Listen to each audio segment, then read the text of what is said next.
Hello students,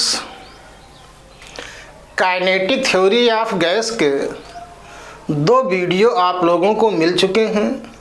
second video के last में मैंने आप लोगों को रूट मीन स्क्वायर स्पीड के बारे में बताया था। रूट मीन स्क्वायर स्पीड से एक क्वेश्चन नीट में पूछे जाने की पूरी पॉसिबिलिटी रहती है।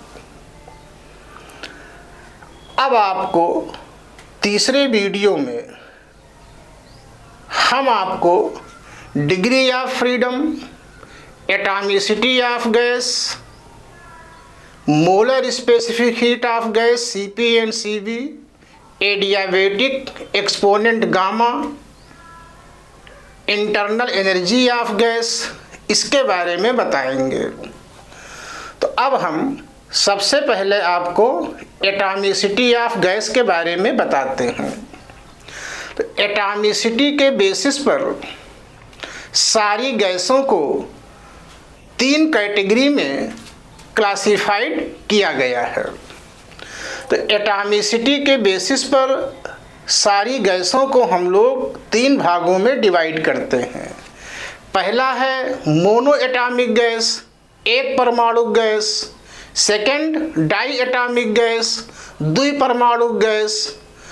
तीसरे में हम लोग पॉली एटॉमिक गैस को ले लेते हैं, जिसमें मोर देन वन एटम की बात आती है। इसकी इनहेरेंट थ्योरी क्या है, कॉन्सेप्ट क्या है, पहले वह आपको हम समझाते हैं। तो आप देखें, काइनेटिक थ्योरी में मैंने आप लोगों को बताया था कि काइनेटिक थ्योरी में गैस मॉलिक्यूल का शेप स्फेरिकल होता है। हम वहीं से शुरू करते हैं। तो मान लो आपने कोई गैस का मॉलिक्यूल ले लिया, इसका शेप स्फेरिकल है। अगर ये मोनो एटॉमिक गैस है तो इस मॉलिक्यूल के अंदर एक एटम है। तो ये मॉलिक्यूल की स्फेरिकल बाउंड्री है, इसके अंदर केवल और केवल सिंगल एटम है। आप मान लो इस बर्तन में मोनो एटॉमिक गैस है। तो मोनो एटॉमिक गैस है मीन्स गैस के मॉलिक्यूल्स हैं और गैस मॉलिक्यूल के अंदर केवल एक एटम है। अब हम इसके मोशन के बारे में विचार करते हैं। आप जानते हैं गैस का मॉलिक्यूल रेस्ट में नहीं होता है, मोशन में होता है। तो यहाँ पर हमें ये देखना होता है गैस का मॉलिक्यूल किस टाइप का मोशन कर रहा है। किस टाइप के मोशन का मतलब ये है, वो ट्रांसलेटरी मोशन में है या रोटेटरी मोशन में है या वाइब्रेटरी मोशन में है। और सभी मोशन के पास कुल कितने कोऑर्डिनेट्स अवेलेबल होते हैं। तो अगर हम ये मान लेते हैं कि इस बर्तन में मोनो एटॉमिक गैस है, तो मोनो एटॉमिक गैस के एक मॉलिक्यूल के पास एक एटम है या एक मॉलिक्यूल एक एटम से मिलकर के बना हुआ है। अब ये पूरा मॉलिक्यूल बर्तन में एक प्लेस से दूसरे प्लेस तक जाएगा। बर्तन 3 डायमेंशन है।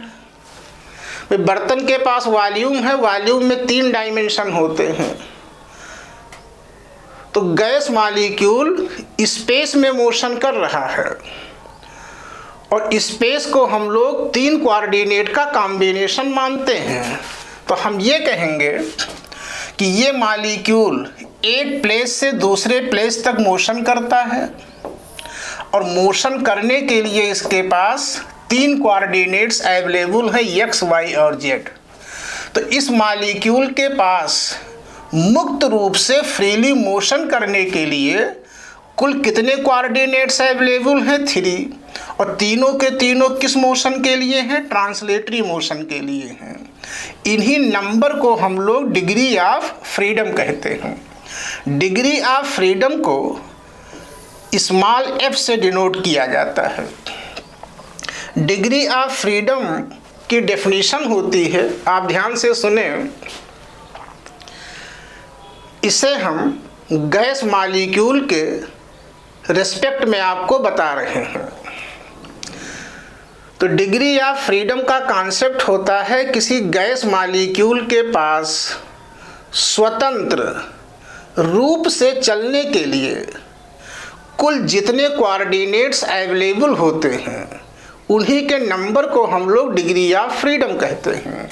आप कहेंगे total number of independent coordinates available to gas molecule for their motion.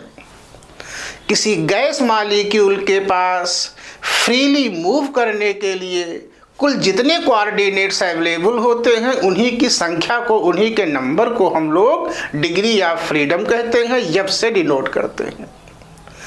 तो अगर आप मोनो एटॉमिक गैस लेते हैं तो उसका एक मॉलिक्यूल एक एटम से मिलकर बना होता है और एक एटम केवल एक प्लेस से दूसरे प्लेस तक मोशन करेगा और ये मोशन स्पेस में करेगा। स्पेस में 3 कोऑर्डिनेट होते हैं, इसीलिए मोनो एटॉमिक गैस मॉलिक्यूल के डिग्री ऑफ फ्रीडम 3 होते हैं और तीनों ट्रांसलेटरी मोशन के लिए होते हैं। अब आप देखें, मान लो ये एक दूसरा बर्तन है, इसमें हम डाई एटॉमिक गैस ले लेते हैं। तो डाई एटॉमिक गैस कि एक मॉलिक्यूल 2 एटम से मिल करके बना होगा। तो मान लो ये डाई एटॉमिक गैस मॉलिक्यूल है, इसका शेप स्फेरिकल है। अब ये 2 एटम से मिल करके बना हुआ है, तो इसके अंदर 2 एटम है। मान लो आपने O2 गैस ले लिया, तो इसके अंदर ऑक्सीजन के 2 मॉलिक्यूल्स हैं। एक ऑक्सीजन का मॉलिक्यूल ये है, दूसरा ऑक्सीजन का मॉलिक्यूल ये है। और आप जानते हैं इस तरीके के बहुत सारे मॉलिक्यूल्स हैं, वो सब आपने पढ़ा है। 1 मोल लेते हैं गैस तो 10 पावर 23 मॉलिक्यूल्स हैं।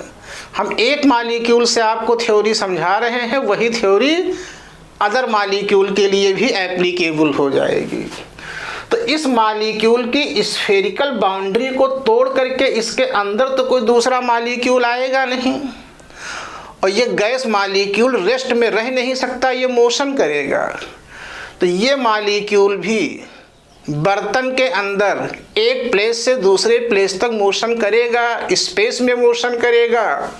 स्पेस के पास 3 कोऑर्डिनेट्स होते हैं, तो इसके पास भी ट्रांसलेटरी मोशन होगा और ट्रांसलेटरी मोशन के लिए इसके पास कुल कितने कोऑर्डिनेट्स हैं? 3। अब यहाँ पर एक नई बात क्या है, ये डाई एटॉमिक गैस है, इसमें एक मॉलिक्यूल 2 एटम से मिलकर के बना हुआ है। आप जानते हैं दोनों एटम के बीच खाली स्पेस है, लेकिन इस थ्योरी को एक्सप्लेन करने के लिए हम ये मान लेते हैं कि दोनों एटम एक दूसरे से रिजिड रॉड से ज्वाइंट हैं। तो मान लो दोनों एटम एक दूसरे से एक रिजिड रॉड से ज्वाइन हैं। अब इसे हम 2 पार्टिकल सिस्टम कह सकते हैं और इसके अंदर तो कोई है नहीं। तो अब ये 2 पार्टिकल सिस्टम अपने सेंटर ऑफ मास के अबाउट, इस एक्सिस के अबाउट रोटेट हो सकता है। तो एक तो इस एक्सिस के अबाउट रोटेट होगा, दूसरा इस एक्सिस के अबाउट भी रोटेट होगा। तो अब ये 2 पार्टिकल सिस्टम मॉलिक्यूल की स्फेरिकल बाउंड्री के अंदर रोटेटरी मोशन भी करेगा और रोटेटरी मोशन के लिए इसके पास केवल 2 एक्सिस हैं। तो इसके पास रोटेटरी मोशन के लिए 2 डिग्री ऑफ फ्रीडम है। तो अब डाई एटॉमिक गैस मॉलिक्यूल के पास 3 degree of freedom translatory motion के लिए हैं और 2 degree of freedom rotatory motion के लिए है। तो कुल डिग्री ऑफ फ्रीडम कितने हो गए? 5।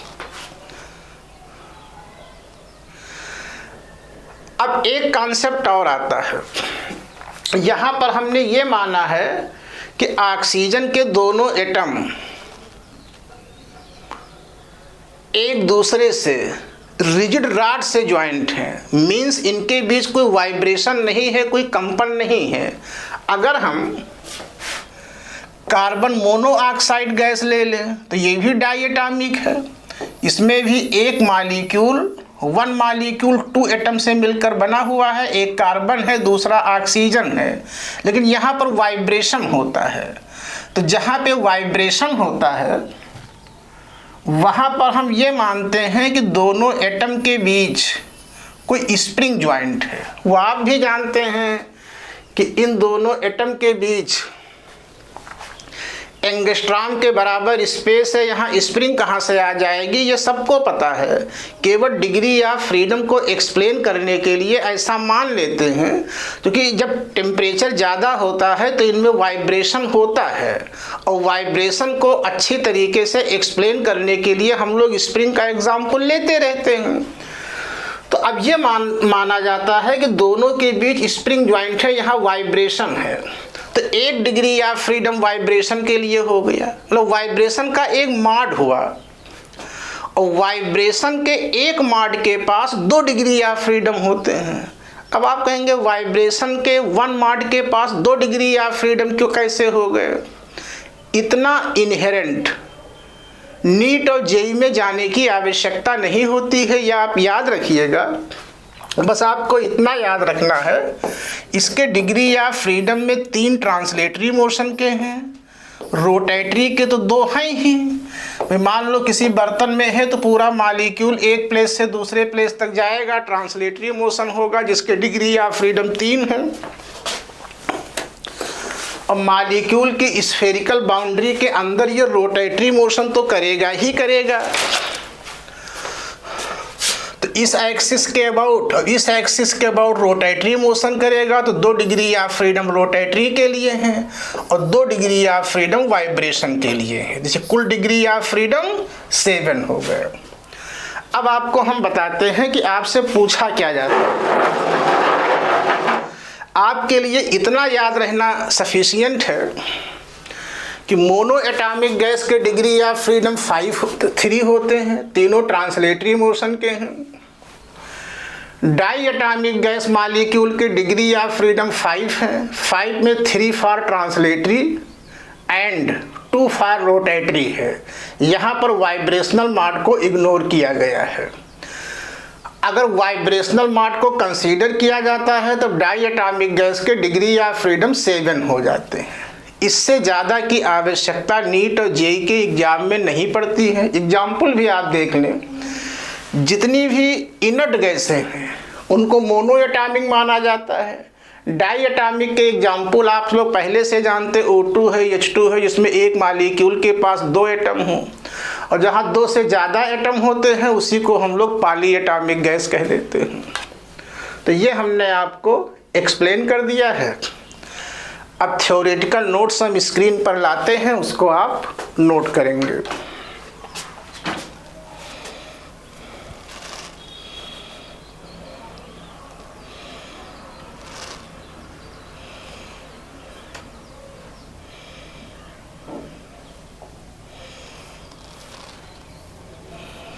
अब आप ध्यान से देखें, एटॉमिसिटी ऑफ गैसेज। तो एटॉमिसिटी के बेसिस पर गैसों को 3 कैटेगरी में डिवाइड किया गया है। पहला है मोनो एटॉमिक गैस। इसके एग्जाम्पल में ऑल इनर्ट गैसेज आती हैं, सारी की सारी इनर्ट गैसें आती हैं, जैसे helium, neon, argon, krypton. Diatomic gas के एग्जाम्पल H2O2 N2Cl2 हो गए। और जब पॉली एटॉमिक गैस लेते हैं जिसमें 1 मॉलिक्यूल मोर देन 2 एटम से मिलकर के बना होता है, उसे हम लोग पॉली एटॉमिक गैस कहते हैं। एग्जाम्पल बहुत सारे हैं, आप भी जानते हैं, 2 एग्जाम्पल हमने लिख दिए हैं। अब हम आगे चलते हैं। अब आप देखें degree of freedom. Degree of freedom को F से डिनोट किया जाता है। Degree of freedom purely number है, ये ध्यान रखिएगा। Degree of freedom purely number है, इसकी कोई यूनिट या डायमेंशन नहीं होती है। और गैस मॉलिक्यूल का डिग्री ऑफ फ्रीडम केवल और केवल गैस की एटॉमिसिटी पर डिपेंड करता है। ये गैस के pressure, volume, temperature, amount of gas, इन सारी चीज़ों से इंडिपेंडेंट होता है। इसके नंबर हमने आपको बता ही दिए हैं। और इसकी बेसिक डेफिनेशन होती है, वो हमने कई बार अभी आपको रिपीट किया है। हालांकि ये कोई एग्ज़ाम में नहीं पूछा जाता है, लेकिन पता होना चाहिए। किसी गैस मॉलिक्यूल के पास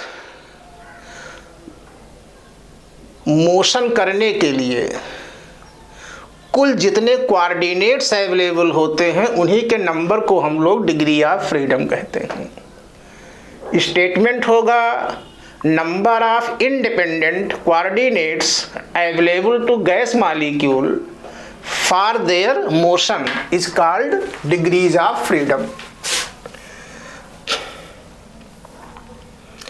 लिखा भी हुआ है यहाँ पर। ये दोनों बातें हमने आपको बता दिया है। अब आप देखो, for monoatomic gas molecule F = 3 और for only translatory motion. For diatomic gas molecule, अगर आप डाई एटॉमिक गैस मॉलिक्यूल लेते हैं और ये रिजिड रोटेटर है। रिजिड रोटेटर का मतलब है कि दोनों एटम के बीच रिजिड रॉड को हमने अज्यूम किया है, मीन्स यहाँ कोई वाइब्रेशन नहीं है। तो देन F = 5, कुल डिग्री ऑफ फ्रीडम 5 है। 5 में 3 for translatory motion and 2 for rotatory motion. आप जल्दी इसे नोट करें।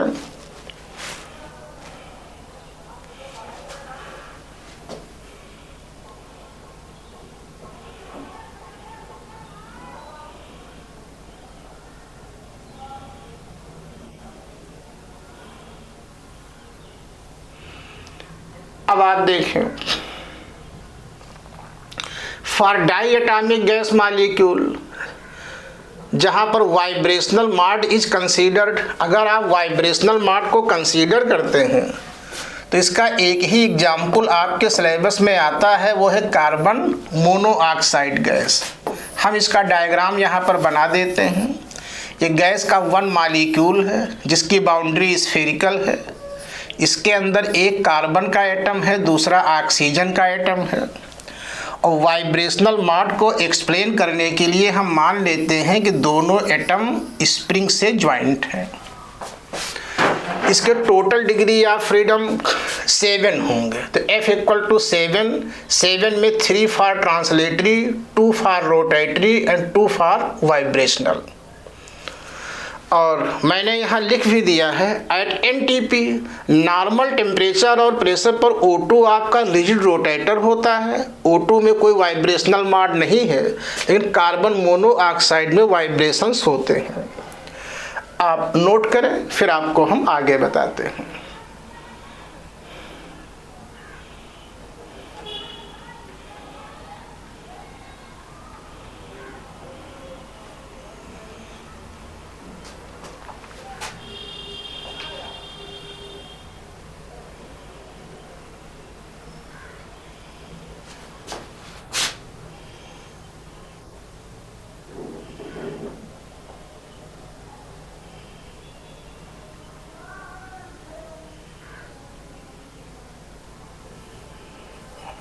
अब आप देखें,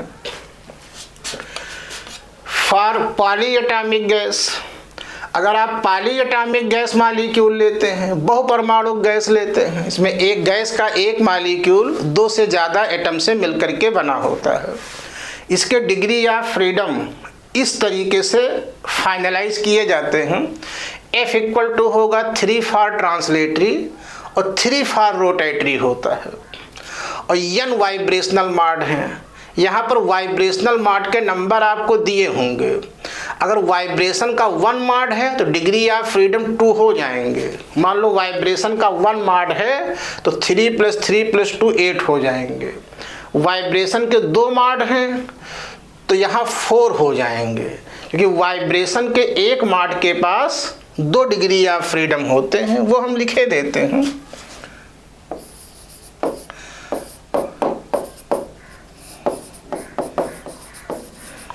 1 vibrational mode has 2 degrees of freedom। जैसे एग्जाम्पल हम लेते हैं,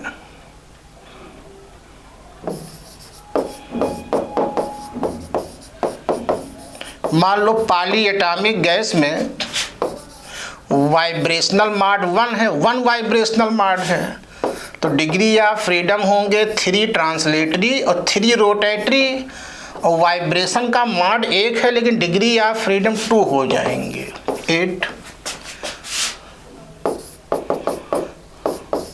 मान लो कोई ऐसा पॉली एटॉमिक गैस मॉलिक्यूल है जिसमें वाइब्रेशन के 2 मॉड हैं, तो वाइब्रेशन के 2 मॉड्स हैं, तो then F equal to 3 for translatory 3 for rotatory, और वाइब्रेशन का मॉड 2 है तो वाइब्रेशन के डिग्री ऑफ फ्रीडम 4 हो जाएंगे। तो ये हो गया 10। वैसे आपको हम बता दें, नीट में इसकी कोई आवश्यकता आपको नहीं पड़ेगी, इतना आपके लिए सफिशिएंट है कि मोनो एटॉमिक गैस के डिग्री ऑफ फ्रीडम 3 होते हैं और तीनों ट्रांसलेटरी मोशन के होते हैं, और डाई एटॉमिक गैस के डिग्री ऑफ फ्रीडम 5 होते हैं, वहाँ पर वाइब्रेशनल मॉड को कंसीडर नहीं किया गया है। 5 में 3 ट्रांसलेटरी मोशन के होते हैं, 2 रोटेटरी मोशन के होते हैं। इतने से ही आपकी प्रॉब्लम सारी की सारी सॉल्व हो जाती है। ये चीज़ें NCERT में दी हुई हैं लेकिन थोड़ा टफ वे में आती हैं, नॉर्मली पूछी नहीं जाती हैं। आप नोट करें, फिर आपको हम आगे बताते हैं।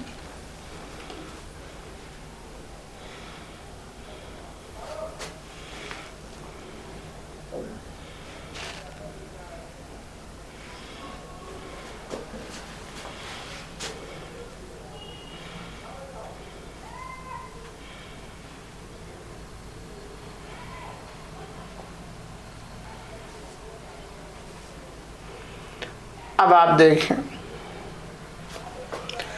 अब आप ये देखें molar specific heat for gas. अब आपको हम ये बताएंगे किसी गैस की मोलर स्पेसिफिक हीट क्या होती है। किसी भी आइडियल गैस की मोलर स्पेसिफिक हीट का कॉन्सेप्ट क्या होता है। तो आइडियल गैस की 2 मोलर स्पेसिफिक हीट है जिनका यूज आप लोगों में ज़्यादा आता है। पहला है Cp और दूसरा है Cv। तो आप ध्यान से देखें, हम पहले मोलर वर्ड को ही हटा देते हैं, सिंपली बात करते हैं specific heat of gas is given by. तो आप ध्यान से इस लाइन को देखें, यह आपकी सारी थ्योरी को क्लियर कर रहा है। यह है specific heat of gas is given by C equal to Q upon N delta T। अब यहाँ पर ये टर्म है क्या वो आप लोग देख लें। Q आपका हीट ट्रांसफ़र है, N नंबर ऑफ मोल्स है, delta T change in temperature है। आप इसको इस तरीके से देखें तो आपको क्लियर होगा। मान लो ये एक कंटेनर है, इसमें N मोल आइडियल गैस है। हम इसको Q हीट देते हैं या Q हीट यहाँ से निकालते हैं, दोनों में से कोई भी काम हो सकता है। और ऐसा करने से change in temperature delta T होता है। एक बार आप फिर देखें, एक बर्तन में N मोल आइडियल गैस है, हम गैस को Q हीट सप्लाई करते हैं या रिलीज करते हैं, और ऐसा करने से change in temperature delta T होता है। तो गैस की स्पेसिफिक हीट का कॉन्सेप्ट यही होता है, heat transfer Q upon number of moles into change in temperature. तो ये स्पेसिफिक हीट का बेसिक फार्मूला है। अगर गैस का अमाउंट आपने मोल में लिया है तब C मोलर स्पेसिफिक हीट हो जाएगी। अगर गैस की मात्रा, गैस का अमाउंट आपने ग्राम में लिया है तब यही ग्राम स्पेसिफिक हीट हो जाती है। अगर आपने प्रेशर को, अब आपने हीट देते या लेते समय अगर आपने प्रेशर को कांस्टेंट रखा है तो ये होगा specific heat at constant pressure. अगर आप हीट को देते या लेते समय वॉल्यूम को कांस्टेंट रखते हैं तब यही होगा specific heat at constant volume. तो अलग अलग प्रोसेस के लिए सी का फार्मूला चेंज होगा और वो बेसिकली कैलकुलेट इसी फार्मूले से किया जाएगा, या आप ध्यान रखिएगा। अब आपको हम सीपी और सीवी के बारे में बताते हैं।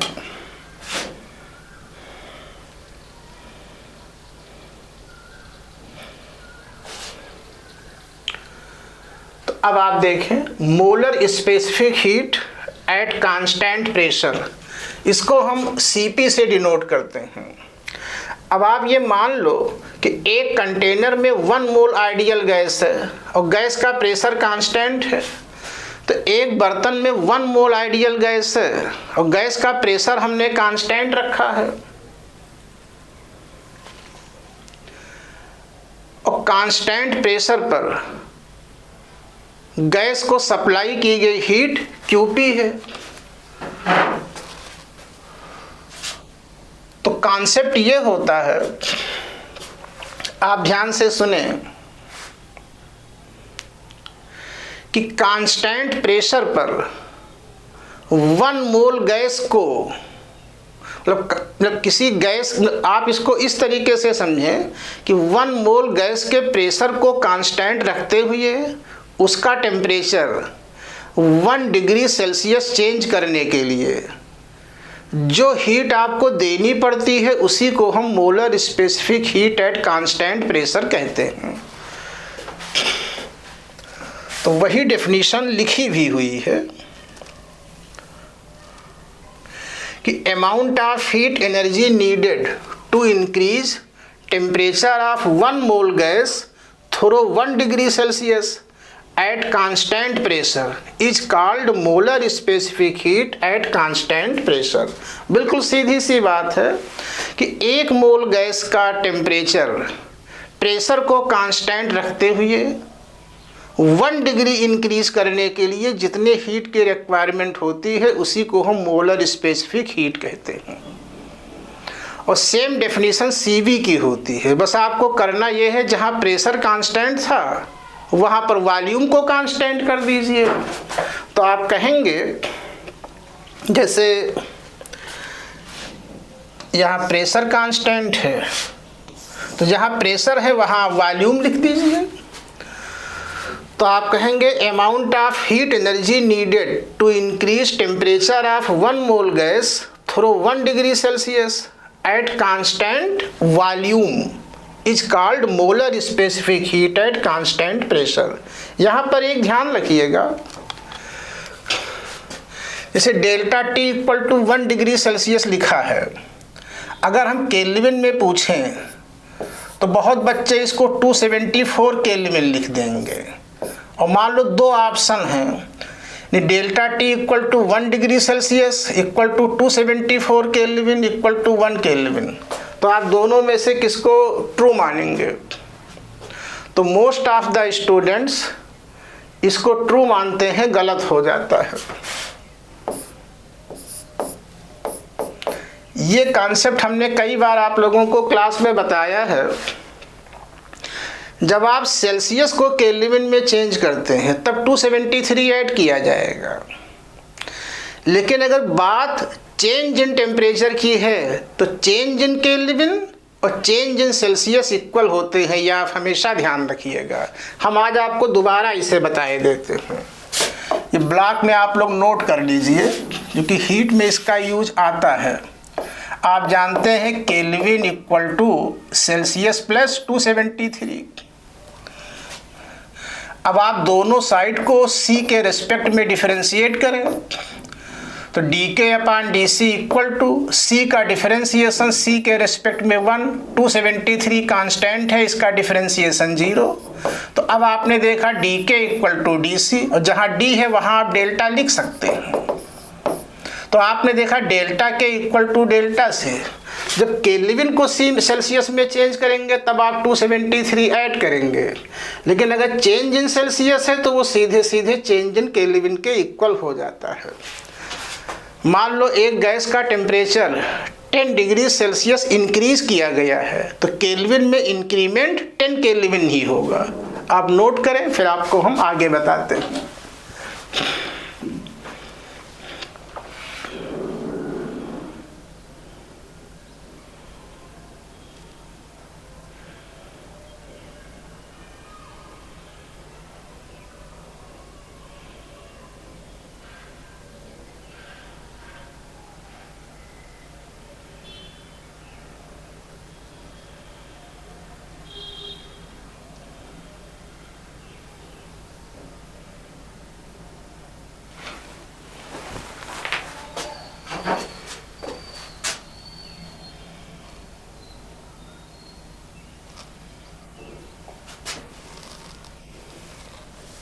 अब आप देखें molar specific heat at constant volume, इसे हम CV से डिनोट करते हैं। तो वही डेफिनेशन है, हमने आपको बताया कि amount of heat energy needed to increase temperature of 1 mole gas through 1 degree Celsius at constant volume is called molar specific heat at constant volume.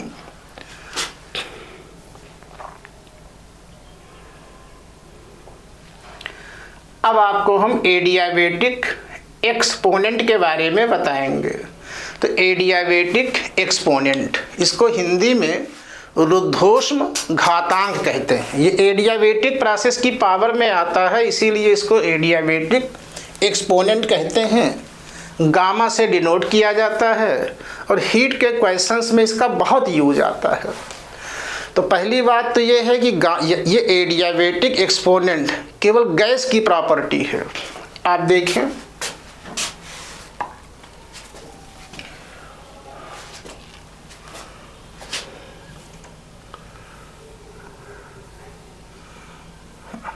इसके बारे में ये ध्यान रखिएगा, गामा की भी कोई यूनिट या डायमेंशन नहीं होती है। गामा केवल और केवल गैस की एटॉमिसिटी पर डिपेंड करता है। अगर आपने मोनो एटॉमिक गैस लिया है तो मोनो एटॉमिक गैस के लिए गामा की वैल्यू फिक्स होगी, डाई एटॉमिक गैस लिया है उसके लिए गामा की वैल्यू फिक्स होगी। इसके फार्मूले क्या हैं वो एक एक करके आप देखें। गामा का पहला फार्मूला यही है कि गामा इक्वल टू CP/CV, और ये फार्मूला तभी वैलिड होता है जब CP और CV सेम एटॉमिसिटी की गैस के ली जाए। सेम गैस का होना जरूरी नहीं है, आप इसको ऐसे समझें, जैसे मैंने लिखा है gamma equal to CP/CV in bracket valid for same atomicity. तो मान लो CP हीलियम गैस का है, CV आर्गन का है, ये फार्मूला सही है, एटॉमिसिटी तो सेम है। मान लो CP O2 गैस का है, CV N2 गैस का है, तो सही है। तो CP और CV अगर आप सेम एटॉमिसिटी का लेते हैं तो इसी के रेशियो को हम गामा कहते हैं। गामा का एक फार्मूला होता है गामा इक्वल टू 1+2/F। ये बहुत पूछा जाता है। अब गैस के लिए आपको पढ़ना है, गामा होता भी केवल गैस के लिए है। तो गैस के minimum degree of freedom mono atomic gas के लिए होते हैं और उसके लिए F इक्वल टू 3 है। तो अगर आप F की मिनिमम वैल्यू लेते हैं तो F 3 है, और 2 को जब आप 3 से डिवाइड करोगे, आप इसको साइड में ऐसे देखें, गामा इक्वल टू 1+2/F। इससे कन्फर्म है गामा की वैल्यू हमेशा मोर देन 1 होगी। चलो हम गामा की मिनिमम वैल्यू क्या है, 3 है मोनो एटॉमिक के लिए। अब जब आप 2 को 3 से डिवाइड करोगे तो लेस देन 1 होगा, तो इन दोनों का सम क्या है, लेस देन 2 होगा। तो आप हमेशा ध्यान रखिएगा, डाई के लिए तो गामा की वैल्यू 5 हो जाएगी। तो यह आप ध्यान रखिएगा, गामा की वैल्यू हमेशा 1 से ज़्यादा होती है और 2 से कम होती है। कभी कभी इसका हम लोग न्यूमेरिकल में इस तरीके से यूज करते हैं। मान लो किसी क्वेश्चन में गैस मिक्सचर का गामा आप लोगों से पूछा गया है और ऑप्शन आपने देखा। मान लो 4 ऑप्शन में एक ही ऑप्शन ऐसा है जो 1 से ज़्यादा है, 2 से कम है, तब हम कोई कैलकुलेशन नहीं करते हैं, क्योंकि गामा की वैल्यू मोर देन 1 होगी और लेस देन 2 होगी। कई बार आपको एयर का गामा लेना पड़ता है, तो एयर वास्तव में कई गैसों का मिक्सचर है, तो एयर का गामा आप याद रखिएगा 1.41 माना जाता है, वो हम आपको लिखे दे रहे हैं।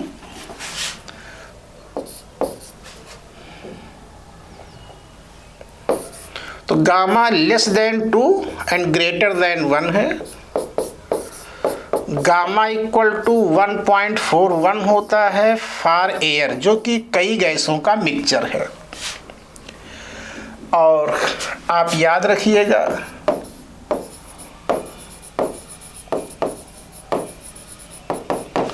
For monoatomic gas gamma equal to 1 + 2 upon F equal to 3 equal to 5/3। इसको डेसिमल में हम लोग ऐसे भी लिख देते हैं, लेकिन डेसिमल की वैल्यू अप्रॉक्सीमेट है, करेक्ट वैल्यू आपकी यही है।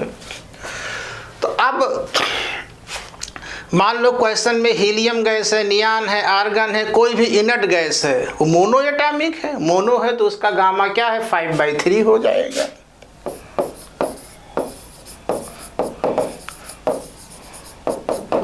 अगर आप लेते हैं फॉर डाई एटॉमिक गैस तो then gamma equal to 1 + 2 upon F is 5, तो यह आपका हुआ 7/5 इक्वल टू 1.4। यहाँ पर ये भी करेक्ट वैल्यू है, फ्रैक्शन भी करेक्ट है, डेसिमल भी करेक्ट है ये। अब डाई एटॉमिक गैस में आप कहेंगे सर वाइब्रेशनल मॉड लिया गया है, नहीं लिया गया है, डिग्री ऑफ फ्रीडम 5 लिया है, तो वाइब्रेशनल मॉड कंसीडर नहीं किया गया है। वैसे आप में वाइब्रेशनल मॉड की बात आती ही नहीं है, आप सिंपली ये अब जब आगे क्वेश्चन में बढ़ेंगे इतना सफिशियंट है कि मोनो के लिए ये 3 होता है, डाई के लिए 5 है, वाइब्रेशनल मॉड को इग्नोर किया गया है।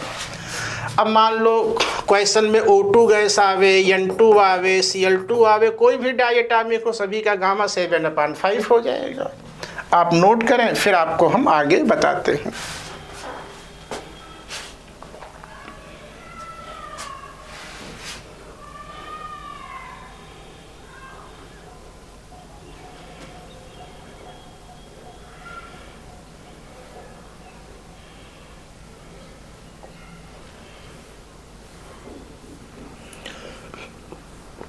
अब आप देखें गामा फॉर गैस मिक्सचर। अगर आप 2 या 2 से ज़्यादा गैसों को आपस में मिक्स करते हैं, मिला देते हैं, इस कंडीशन के साथ कि वो रिएक्शन नहीं करती हैं। अगर वे रिएक्शन करेंगी तो पता नहीं क्या बन करके तैयार हो जाएगा, उस कंडीशन की बात हम नहीं कर रहे हैं। तो गैस मिक्सचर के लिए गामा का कैलकुलेशन आप कैसे करेंगे, इसका एक फिक्स फार्मूला होता है, वो आपको हम बताते हैं। इसमें पहला पॉइंट आप ये याद रखिएगा, अगर सेम एटॉमिसिटी की गैसें मिक्स की जाती हैं तब गामा की वैल्यू चेंज नहीं होती है। मान लो आपने मोनो में मोनो को मिलाया है तो गामा नहीं चेंज होगा। अब मोनो में मोनो को मिलाया है तो ये भी कंफर्म है कि वो रिएक्शन नहीं करेंगी। मान लो डाई में डाई को मिलाया है, इस कंडीशन के साथ भी को वो रिएक्शन नहीं करती हैं तो उनका गामा नहीं चेंज होगा, 7/5 ही रहेगा। लेकिन अगर आप मोनो में डाई को मिलाते हैं, अलग अलग एटॉमिसिटी की गैस को मिक्स करते हैं, तब गामा की वैल्यू चेंज होगी और चेंज हो करके जो नई वैल्यू होगी उसको हम इस फार्मूले से कैलकुलेट करते हैं, वो आपके सामने है। जैसा कि मैंने डायग्राम में शो किया है, मान लो इस कंटेनर में ये 3 गैसें हैं। फर्स्ट गैस के number of moles N1 gamma gamma 1, दूसरी गैस के नंबर ऑफ मोल्स N2 है, गामा गामा 2 है, तीसरी गैस के नंबर ऑफ मोल्स N3 है, गामा गामा 3 है, और ये गैसें आपस में रिएक्शन नहीं करती हैं। तो गैस मिक्सचर के लिए गामा का फार्मूला होता है फर्स्ट गैस के number of moles upon gamma 1 - 1 plus second gas के number of moles upon gamma two -1 plus and so on, जितनी भी गैसें हैं आप एक क्रम से लेते चले जाएंगे, equal to total number of moles upon gamma mix -1। तो गैस मिक्सचर के लिए गामा को कैलकुलेट करने का यही फार्मूला होता है। अगर आप इस फार्मूले का यूज़ करते हैं तो और कहीं कोई प्रॉब्लम नहीं होती है। अब इसी बेसिस पर एक क्वेश्चन आप लोग देखें। क्वेश्चन दिया है कि equal number of moles of monoatomic gas and diatomic gas are mixed adiabatically, find gamma for gas mixture.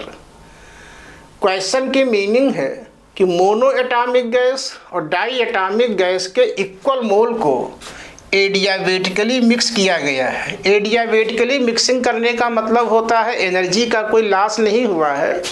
तो यहाँ पर जितने भी क्वेश्चन मिक्सचर के आपको मिलेंगे आप देखेंगे उसमें नेसेसरी एक टर्म एडियाबेटिक लिखा होता है, तो इसको लेकर के कोई परेशान होने की ज़रूरत नहीं है।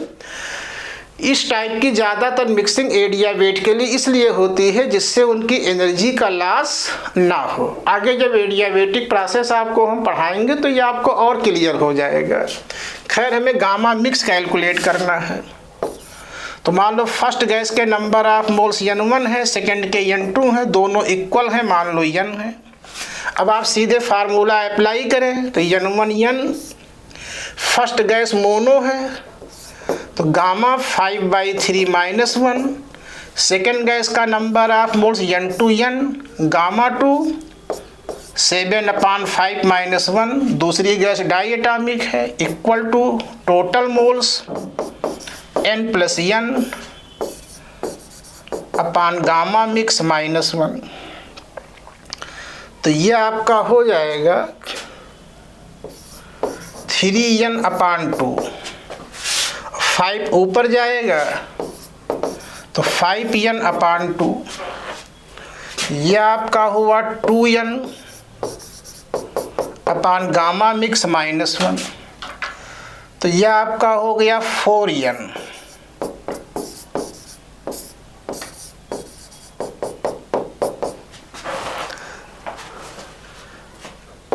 You get gamma mix -1 equal to 2n/4n equal to half,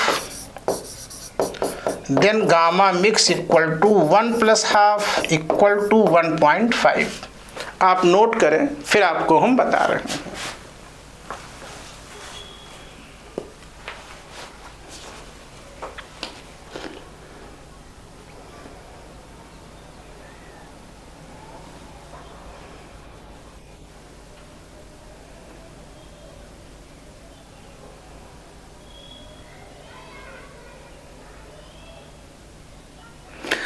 अब आप देखिए यहाँ पर गामा मिक्स की वैल्यू आपको 1.5 मिल गई। तो ये अपने आप में एक क्वेश्चन है और कई बार आप लोगों से पूछा गया है, इम्पॉर्टेंट है। तो याद रखिएगा, अगर मोनो एटॉमिक गैस और डाई एटॉमिक गैस के इक्वल मोल मिक्स किए गए हैं तो मिक्सचर का गामा 1.5 ही होता है। क्योंकि इसका बार बार यूज आता है तो इसका आंसर हम लोग याद रखते हैं। बाकी दूसरा कोई केस है तो उसके लिए ये फार्मूला आपके सामने है।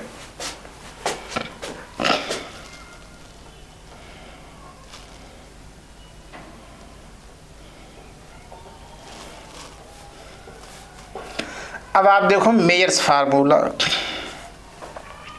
तो ये फार्मूला नॉर्मली सभी बच्चों को पता होता है। मेयर एक बहुत बड़े वैज्ञानिक थे। उन्होंने आइडियल गैस की स्टडी करके ये बताया था कि किसी भी गैस की Cp और Cv का जो डिफरेंस है, यानी Cp - Cv, तो किसी भी गैस के लिए Cp और Cv का डिफरेंस ये यूनिवर्सल गैस कांस्टेंट R के इक्वल होता है। अब इस फार्मूले के साथ कुछ कंडीशंस है वो आप लोग देखें। ये फार्मूला हमें लगता है नॉर्मली सभी बच्चों को पता होता है। कंडीशन देखनी है।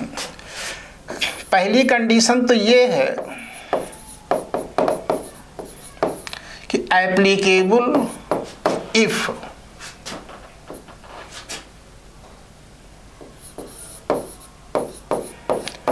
gases are of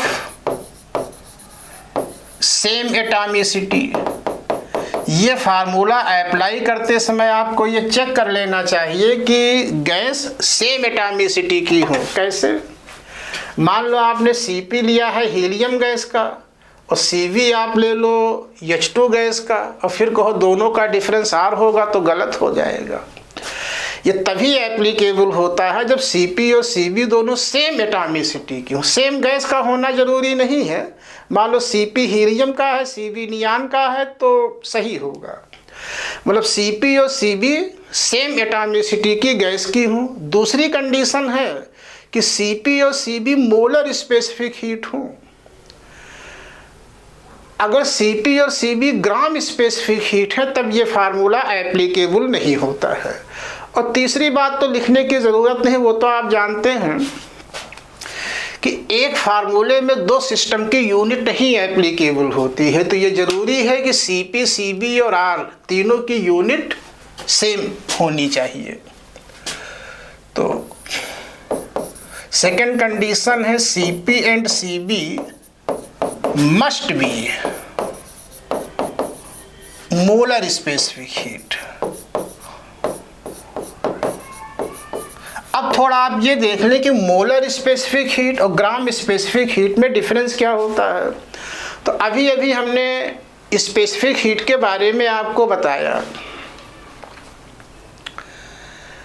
अगर आप गैस का अमाउंट 1 मोल लेते हैं, जैसे स्पेसिफिक हीट का फार्मूला हमने अभी अभी आपको ये बताया है C = Q/N ΔT। तो किसी भी गैस की स्पेसिफिक हीट को हम C से डिनोट करते हैं। फार्मूला ये है। N यहाँ पर नंबर ऑफ मोल्स है। अगर आपने गैस का अमाउंट मोल में लिया है तो C मोलर स्पेसिफिक हीट होगी। अगर आप गैस की मात्रा या अमाउंट ग्राम में ले लेते हैं तो ये ग्राम स्पेसिफिक हीट हो जाएगी। ये क्वेश्चन में दिया रहता है। अगर आपको ग्राम स्पेसिफिक हीट को मोलर स्पेसिफिक हीट में चेंज करना है तो आप ग्राम स्पेसिफिक हीट को उसी गैस के मोलर मास से मल्टीप्लाई करेंगे। वो मैंने लिख भी दिया है कि molar specific heat = gram specific heat into molar mass. और ये बड़ा यूनिक फार्मूला है। मेयर ने यही कहा था कि अलग अलग एटॉमिक मतलब कि सेम एटॉमिसिटी की गैस के लिए, मान लो आपने मोनो एटॉमिक गैस लिया है तो उसके लिए Cp की वैल्यू अलग होगी, Cv की वैल्यू अलग होगी। लेकिन जब दोनों का डिफरेंस है वो यूनिवर्सल गैस कांस्टेंट के इक्वल होता है। अपने आप में बड़ा यूनिक रिजल्ट है। इस पर एक तरीके का क्वेश्चन आप लोगों से बहुत पूछा जाता है, हम सीधे वही बताते हैं।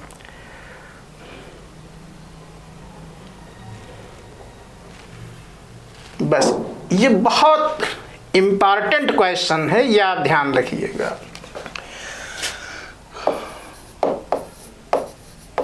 बहुत पूछा गया है, पहले एम्स में, ऑल इंडिया PMT में, नीट में ये पूछा जाता रहता है। आप देखें तो क्वेश्चन में दिया है Cp - Cv = A for H2 and Cp - Cv = B for O2 where Cp and Cv are gram specific heat, which of the following relation is correct? इसमें दिया है Cp - Cv = A for H2 और Cp - Cv = B for O2। और चारों option में A और B में relation पूछा गया है। ज़्यादातर स्टूडेंट से कॉमन गलती क्या होती है, कहेंगे Cp - Cv = R होता है और R सभी गैसों का कांस्टेंट, सभी गैस के लिए R की वैल्यू सेम है। तो कहेंगे ये भी Cp - Cv = R है, वो भी Cp - Cv = R है। तो कहेंगे A = B और पहला ऑप्शन मिल गया, टिक कर दिया, गलत हो गया। ऐसा होता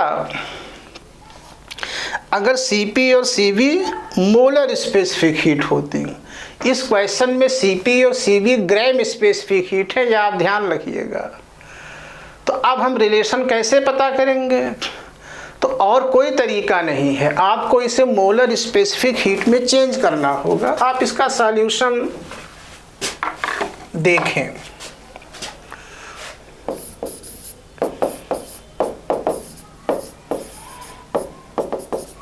तो Cp minus Cv equal to A for H2। एक मिनट,